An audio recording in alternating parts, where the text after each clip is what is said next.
Du machst so vieles richtig und trotzdem fühlt sich's innen irgendwie zickig an. Ich versuche dir das mal ohne Labor zu erklären und ohne Fachchinesisch. Stell dir deine Gene vor wie einen Bauplan. Der liegt da, ruhig, der macht erstmal gar nichts. Und dann kommt der Kontext und sagt, heute bitte Seite 12 laut, Seite 48 leise und Seite 3 lassen wir mal ganz weg.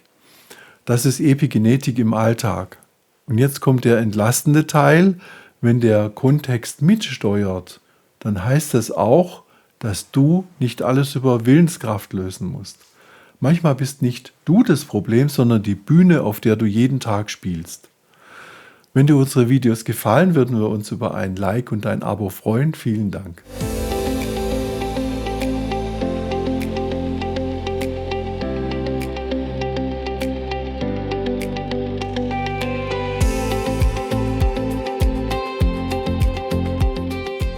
Zu wenig Tageslicht, zu viel Lärm, schlechte Luft, ein Dauergefühl von eigentlich müsste ich und dazu ein Umfeld, das eher Stress sendet als Sicherheit. Zack, dein System ist im Hintergrund beschäftigt, auch wenn du dich nach außen ganz tapfer gibst. Ich mag das Bild vom Mischpult. Du musst nicht alle Regler perfekt einstellen. Es reicht oft, wenn du 1, 2 Regler findest, die ständig viel zu hoch stehen. Und die drehst du ein bisschen runter. Das ist nicht spektakulär, aber wirksam. Und 2 dieser Regler sind echte Klassiker. So klassisch, dass man sie fast übersieht. Sie heißen Licht und Lärm. Also auf zur nächsten Szene. Und wenn der Kontext der heimliche Regisseur ist, dann sind Licht und Lärm seine 2 Lieblingsscheinwerfer. Einer blendet und der andere brüllt.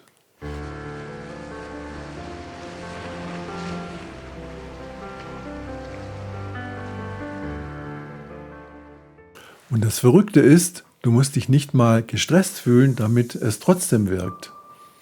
Licht ist für deinen Körper nicht einfach hell oder dunkel.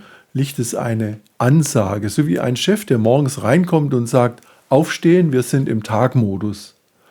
Und wenn abends das Handy, der Fernseher, die Lampen und vielleicht noch die Küchenbeleuchtung zusammen ein kleines Sonnenstudio eröffnen, dann denkt dein System, es ist noch Tag, dann bleibe ich mal aufmerksam. Und Lärm ist ähnlich. Lärm ist wie ein Nachbar, der nicht anklopft, sondern einfach dauernd im Flur steht und leise Hallo ruft. Du gewöhnst dich zwar dran, ja, aber dein Nervensystem sagt trotzdem nicht, ach wie nett, sondern ich bleibe sicherheitshalber mal wachsam. Ich will dir da ja keinen Perfektionsdruck machen. Es geht nicht darum, jetzt in eine Höhle zu ziehen und nur noch bei Kerzenschein zu leben. Es geht um kleine machbare Signale, zum Beispiel am Tag einmal bewusst hell, am Abend einmal bewusst weniger. Oder ganz simpel, wenn du merkst, dass du innerlich hochdrehst, dann frag dich nicht sofort, was stimmt mit mir nicht, sondern erst, wie ist es hier gerade eigentlich? Licht, Geräusche, Tempo. Zum Beispiel, manchmal stehe ich in der Küche und höre Nachrichten. Und weil ich natürlich jedes Wort verstehen will, drehe ich lauter. Dann sind die Nachrichten irgendwann zu Ende und dann kommt Musik. Und diese Musik ist manchmal so laut und so nervig, als würde sie sagen, hallo, ich bin jetzt auch noch da. Erst merke ich das gar nicht so recht. Das läuft so im Hintergrund, direkt im Unterbewusstsein. Und irgendwann passiert etwas Spannendes. Der Akustikstress wandert plötzlich nach oben ins Bewusstsein. Und dann gibt es diesen klaren Griff zum Ausschalter. Und diese Ruhe danach ist jedes Mal eine Wohltat, weil man erst in der Stille merkt, wie sehr diese Musik gerade genervt hat. So geht es mir jedenfalls manchmal. Und wenn du schon eine Sache heute mitnimmst, dann diese: Man kann seinem Nervensystem auch ohne große Lebensumstellung sagen, du bist sicher. Das geht oft über die Umgebung schneller als über Grübeln. Und jetzt kommt der Faktor, der wirklich jeden Tag in dich hineingeht, ohne dass du ihn groß bemerkst. Und das ist ganz wörtlich gemeint, was du einatmest.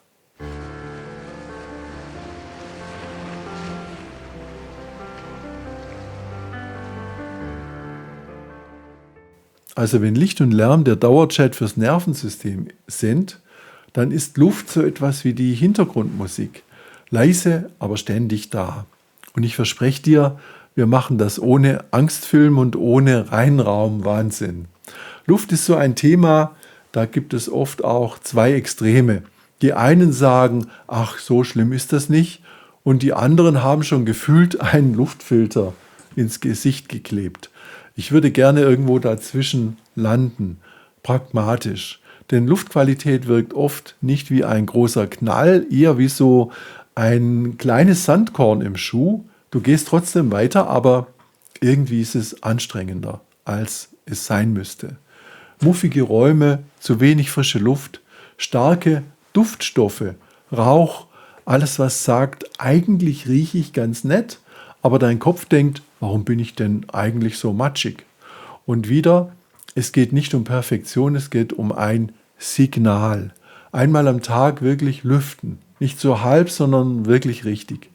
Und falls du so etwas einsetzt, vielleicht auch mal ehrlich prüfen, brauche ich wirklich diesen Raumduft oder ist das nur Lavendel mit Nebenwirkung? Ich finde, Luft ist wie Wasser. Du merkst oft erst, wie wichtig sie ist, wenn sie nicht gut ist. Und das Beste ist, hier kannst du mit kleinen Dingen viel verändern und das meistens ohne große Ausgaben. Und wenn du es dir richtig leicht machen willst, kombiniere den Spaziergang aus dem vorletzten Video mit Waldbaden, wenn das in deiner Umgebung geht. Wir müssen hier zum Glück nicht weit laufen, dann sind wir schon im Wald.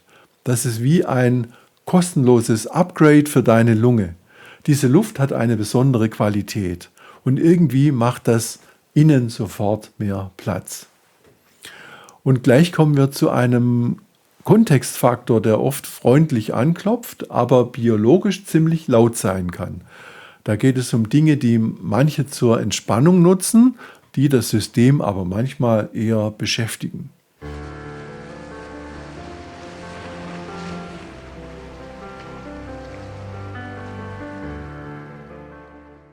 Und bevor jetzt jemand innerlich die Augen verdreht, das ist kein Moralkapitel, das ist ein Biologiekapitel.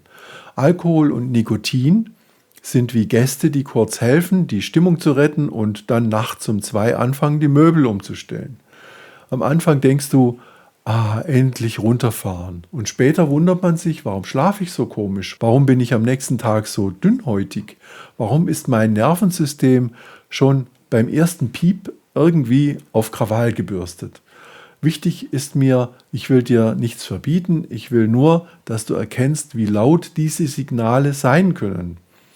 Nicht bei jedem gleich, aber oft deutlich. Und genau da liegt die Macht. Wenn du es als Signal erkennst, kannst du damit spielen, wie ein Experiment, nicht wie ein Urteil. Zum Beispiel statt ich darf nicht, einfach mal ich teste. Eine Woche lang ein bisschen früher aufhören. Oder einmal bewusst alkoholfrei, nicht als Strafe, sondern als Beobachtung. Und dann ganz ehrlich schauen, wie ist mein Schlaf? Wie ist mein Morgen? Wie schnell bin ich gereizt? Wie schnell bin ich ruhig? Manchmal ist die größte Veränderung nicht das komplette Umstellen, sondern das kleine Aha. Interessant, das ist gar keine reine Kopfsache. Das ist ein Körpersignal. Und wenn du das einmal verstanden hast, bist du nicht mehr ausgeliefert, sondern hast Optionen.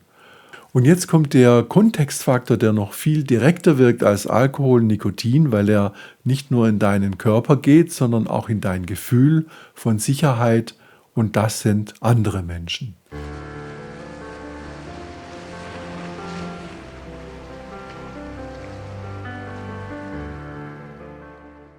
Und das ist der Punkt, den viele unterschätzen. Dein Körper hört immer mit, auch wenn du nichts sagst. Du kennst das, du bist mit einem Menschen zusammen und plötzlich ist alles leichter. Du atmest tiefer, du bist freundlicher, du wirst nicht so schnell wackelig. Und dann gibt es diese andere Situation. Du gehst irgendwo rein, es sagt keiner was und trotzdem spürst du, hier ist Spannung in der Luft. Zack, innerlich aufmerksamer, vorsichtiger, schneller gereizt. Das ist keine Schwäche, das ist Koregulation. Wir Menschen sind nicht gebaut, um alles allein zu regulieren. Wir regulieren uns gegenseitig. Tonfall, Blick, Tempo, Nähe, sogar Pausen. Dein Nervensystem fragt permanent, bin ich sicher? Und wenn es oft weiß nicht hört, dann wird es anstrengend. Nicht dramatisch, aber zäh. Und jetzt kommt die gute Nachricht, du kannst da viel beeinflussen, ohne große Reden. Manchmal reicht es schon, einen Kontakt zu wählen, der dich wirklich runterbringt. Ein Mensch, nach dem du nicht erst einen inneren Reset brauchst. Oder du setzt eine kleine Grenze, nicht als Kampf, sondern als Schutz. So nach dem Motto, ich mag dich, aber mein Nervensystem braucht jetzt erstmal weniger davon. Ich sage es jetzt mal frech, Beziehungen sind wie WLAN. Mit gutem Empfang läuft alles flüssig, mit schlechtem Empfang lädt dein System ständig nach und irgendwann ist der Akku leer. Und damit das nicht nur Wissen bleibt, machen wir jetzt den Sack zu und bauen dir eine Mini-Strategie, die du wirklich leben kannst. Kein Perfektionsplan, eher ein freundlicher Baukasten. 7 Tage, weniger Stress, mehr Signal. 2 kleine Regeln am Tag, die du wirklich machst. Und ja, klein ist hier Absicht, weil klein auch durchgehalten wird. Hier ist mein Vorschlag, du machst 7 Tage lang jeden Tag nur 2 Dinge, nicht 10, nicht alles richtig, 2. Regel 1, ein Stresssenker. Irgendetwas, das deinem System Entwarnung gibt. Zum Beispiel 2-mal am Tag bewusst lange ausatmen oder 2 Minuten Licht runter, Geräusche runter, Handy weg. Oder ein kurzer Spaziergang, einfach um das innere Tempo zu entkoppeln. Regel 2, ein Signal, das gut tut. Morgenlicht für ein paar Minuten, Stoßlüften als Ritual, immer wenn du Kaffee machst oder nach einer Mahlzeit 10 Minuten gehen, ganz entspannt. Das sind keine Show-Effekte, das sind leise Signale, die sich summieren. Und du wählst nur das, was du wirklich machst, nicht das, was du theoretisch gut findest.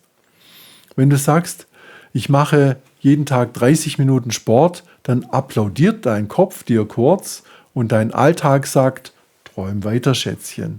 Jeden Tag 2 Minuten Reset, dann sagt dein Alltag, okay, das geht. Und am Ende der 7 Tage stellst du dir 3 Fragen. Was hat sich verändert? Was war leicht? Was war überraschend wirksam? Das ist für mich der epigenetische Alltag. Nicht kämpfen, sondern Signale setzen.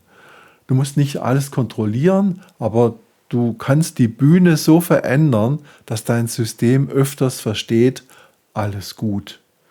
Wenn dir diese Serie geholfen hat, dann schnapp dir aus jeder Folge eine kleine Sache und mach dir deinen eigenen Baukasten.